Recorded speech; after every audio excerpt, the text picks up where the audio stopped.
नमस्कार दोस्तों, मैं के गुप्ता आप सभी व्यूअर्स का अपने इस YouTube चैनल पर हार्दिक स्वागत करता हूं। दोस्तों, आज इस वीडियो के माध्यम से हम एसएससी के द्वारा आयोजित की जाने वाली एसएससी सीजीएल प्री एग्ज़ाम 2023 के बारे में चर्चा करेंगे, जो अभी कुछ ही दिनों में आयोजित होने वाला है। चूँकि इस परीक्षा का पैटर्न, खासकर अगर मैं बात करूं तो इस परीक्षा के मेंस एग्ज़ाम का पैटर्न 2022 से चेंज कर दिया गया था। 2022 से पहले तक 2021 तक कहें तो मेंस एग्ज़ाम में मैथमेटिक्स और इंग्लिश का ही केवल स्कोप था। अब मैथमेटिक्स, इंग्लिश, रीजनिंग और जीके चारों सब्जेक्ट उसमें पूछे जाते हैं। तो वो चरण आपके प्री के बाद आएगा, जब आप प्री क्लियर कर लेंगे। तो सीजीएल प्री जो अभी कुछ ही समय बाद आयोजित होना है, और आप कमर कस के बैठे हैं कि इस एग्ज़ाम में हमें सफलता अर्जित करनी है। दोस्तों, कई बार मेहनत में अगर रणनीति ना हो तो वो मेहनत भी सफल नहीं हो पाती। ये बहुत सारे स्टूडेंट के साथ होता है और वो निराशा में चले जाते हैं। तो आप अनुभव के सहारे अपनी मेहनत को उस मुकाम तक ले जाइए जहाँ से आप अच्छा स्कोर कर सकें। पहले तो मैं आपका एक बहुत बड़ा यहाँ पे डाउट क्लियर कर दूँ कि 2022 से पहले तक जो भी सीजीएल एग्ज़ाम का प्री चरण होता था उसके मार्क्स कैरी फॉरवर्ड होते थे। मगर मतलब ये है कि आप मेंस एग्ज़ाम जब दे लेते थे तो जो फाइनल मेरिट बनती थी उसमें प्री और मेंस दोनों का स्कोर ऐड होता था, और किसी समय पे इसमें इंटरव्यू भी आयोजित होता था। बाद में एक डेस्क्रिप्टिव एग्ज़ाम किया गया जो 2022 से बिल्कुल एलिमिनेट कर दिया गया। अब 2022 से चारों सब्जेक्ट मेंस एग्ज़ाम के पेपर में होते हैं और उनके आधार पे 390 नंबर का स्कोर होता है, जिसके आधार पे फाइनल मेरिट यानी कट ऑफ निकाली जाती है। तो अब सीजीएल प्री एग्ज़ाम एक एलिमिनेटिंग राउंड है, मतलब इसमें से उन बच्चों को अलग कर दिया जाएगा जो इसमें सफल नहीं होंगे मेंस एग्ज़ाम के लिए। लगभग जितनी वैकेंसीज होती हैं, ये हमेशा से नियम रहा है, 15 गुना विद्यार्थियों को सीजीएल प्री एग्ज़ाम में क्वालिफाइड डिक्लेयर किया जाता है। तो ऐसे में आप इसको हल्के में ना लें, क्योंकि कई बार क्या होता है कि हमारी तैयारी बहुत अच्छी होती है और हम ओवर कॉन्फिडेंस के कारण प्री परीक्षा से ही बाहर हो जाते हैं। हम मेंस लेवल तक की तैयारी करके बैठे हों, पर अगर प्री में ही बाहर हो गए तो फिर वो मेंस की तैयारी हमारे लिए किसी भी तरीके से काम नहीं आएगी।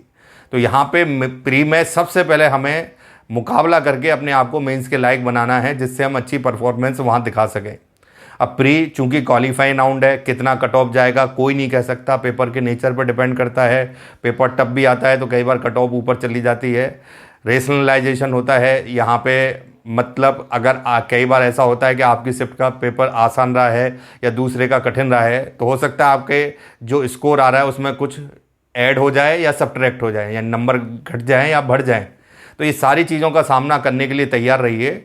और मैं तो ये कहता हूँ, मैक्सिमम स्कोर की कल्पना कीजिए जो पहले किया करते थे। पहले बच्चे इसलिए इस पर ध्यान ज़्यादा देते थे क्योंकि ये मार्क्स आगे जुड़ते थे। अब वो थोड़ा सा लापरवाही वाले फेज में आ गया कि हमें तो केवल पास होना है, जिसके कारण अगर हम पास होने का टारगेट लेते हैं तो उससे भी नीचे आ जाते हैं। तो हमें वही पुराना वाला टारगेट रखना चाहिए कि हमें तो मैक्सिमम स्कोर करना है, जिसमें हम प्री में सेफ साइड में रहें। अब प्री के चूँकि 4 हिस्से हैं, मैथमेटिक्स, रीजनिंग, इंग्लिश और जीके, और ये हमेशा से माना जाता है कि मैथ और रीजनिंग स्कोरिंग सब्जेक्ट है और बच्चा इसमें अच्छा स्कोर भी कर लेता है। असली उसका स्कोर डाउन करता है इंग्लिश या जीके। तो मैं चूंकि इंग्लिश के विषय पे बात कर रहा हूँ, यहाँ पे बच्चा सोचता है कि मैं अगर 7-8 नंबर भी ले आता हूँ 25 क्वेश्चन में से, मतलब 7-8 भी सॉल्व कर लेता हूँ, एक क्वेश्चन 2 नंबर का है तो मेरे लिए सफिशेंट है। अब वो ज़माना गया। अब तो हम बच्चे से ये उम्मीद करते हैं कि वो 25 के 25 क्वेश्चन करे और 50 नंबर अर्जित करे, और ये कर सकता है। इसके लिए पेपर की स्ट्रेटेजी को समझना ज़रूरी है। और आज इसी पेपर की स्ट्रेटेजी को लेके इस वीडियो में एक सरप्राइजिंग एलिमेंट के रूप में वो चीज़ है, मैं आपके सामने हाजिर हुआ हूँ। तो आगे बढ़ते हैं उस चीज़ की ओर, कैसे हम उन 25 क्वेश्चन को बहुत अच्छी तरीके से परफॉर्म कर सकते हैं या उनको प्रॉपर वे में काम में ले सकते हैं, ये मैं आपको बताऊंगा। चूँकि 25 क्वेश्चन अलग अलग सब्जेक्ट के होते हैं।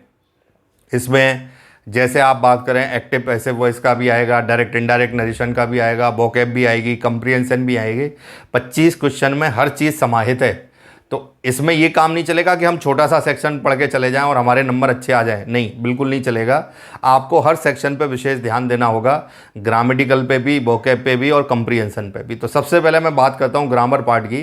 तो ग्रामर में कुछ चैप्टर्स हैं, जैसे आप सब्जेक्ट वर्ब एग्रीमेंट होता है, कंडीशनल सेंटेंसेज होते हैं, कंजक्शंस हैं, एडजेक्टिव एडवर्ब हैं, नाउन प्रोनाउन है, इन पे प्रपोजिशंस हैं, विशेषकर इन पे विशेष ध्यान दीजिए। वोकैब में आप एक काम कर सकते हैं, पिछले 4-5 सालों में जो भी क्वेश्चंस आए हैं उनको अच्छी तरह रिवाइज कर लें। कई बार क्वेश्चन रिपीट हो जाते हैं जिसका फ़ायदा आपको मिल सकता है। सबसे बड़ी बात आती है कंप्रेंशन की, जिसमें 3 चीज़ आती हैं, क्लोज टेस्ट, पैसेज और सेंटेंस अरेंजमेंट, और ये तीनों ही मौजूद रहेंगे आपके पेपर में।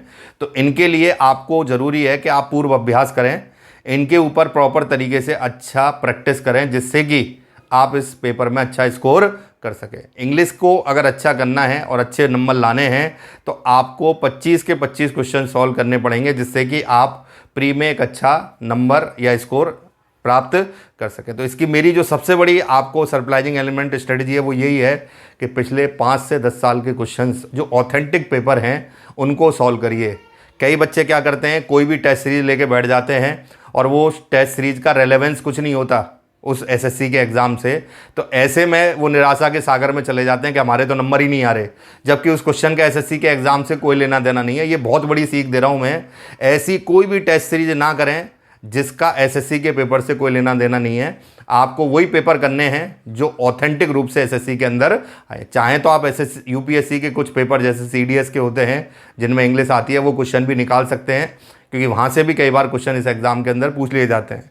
तो मैंने आपको जो चीज़ बताई सबसे ज़्यादा, इसका जो सरप्राइजिंग एलिमेंट है वो यही है कि आप पुराने पेपर को अच्छी तरह क्या कर लें, रिवाइज कर लें, और आप अच्छा स्कोर निश्चित रूप से इस एग्ज़ाम में क्या करेंगे, अर्जित करेंगे। तो दोस्तों, आपको ये स्ट्रेटेजी और ये प्लान और ये वीडियो कैसा लगा, इसके बारे में राय अपनी ज़रूर दें। अगले नेक्स्ट वीडियो में मैं और कुछ भी महत्वपूर्ण चीज़ें होंगी जो सीजीएल प्री एग्ज़ाम से जुड़ी होंगी आपके सामने लेके हाजिर होऊंगा। तब तक के लिए दोस्तों शुक्रिया, थैंक यू वेरी मच।